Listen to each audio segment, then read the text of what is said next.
If you don't come out of your religious pride, God is not going to be able to use you to the capacity and degree that he wants to use you, okay? And so this is just a loving rebuke, okay? That you have to come out of your religious pride. And I know it sounds really cute for the church to be like, oh, I'm an Esther, oh, I'm a Daniel, like, that sounds all cute and whatnot, but like the reality is most believers do not have what it takes to fulfill the mantle of Esther or Daniel in these modern times, okay?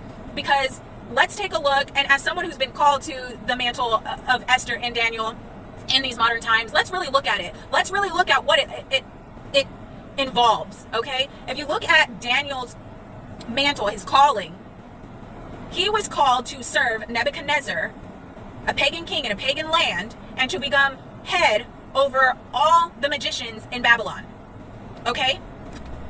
And God is raising up those with similar mantles at this time. How do I know? Because I'm one of them. And I understand that many religious people are not going to be able to understand it, and that's okay. But it is what it is.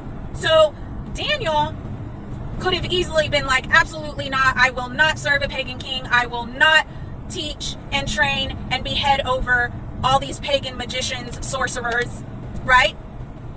If he went off of his own mind and his own religious pride and zeal. But Daniel had an intimate relationship with the heart of God. And Daniel understood and could discern his assignment and the purpose for his assignment. So Daniel put his pride aside. Now, he still went in there and served with integrity before the Lord. He still went in there and refused to bow or worship to any other God than the Most High, right? So he remained loyal, faithful, despite being thrust into and called to a place full of paganism, right? And God had a higher purpose for this, and he had a higher purpose in mind for the calling of Daniel. It's because of Daniel's obedience that Nebuchadnezzar would go on to acknowledge God as the Most High. And it is because of Daniel's obedience that the Magi would later go on to use astrology taught to them by Daniel.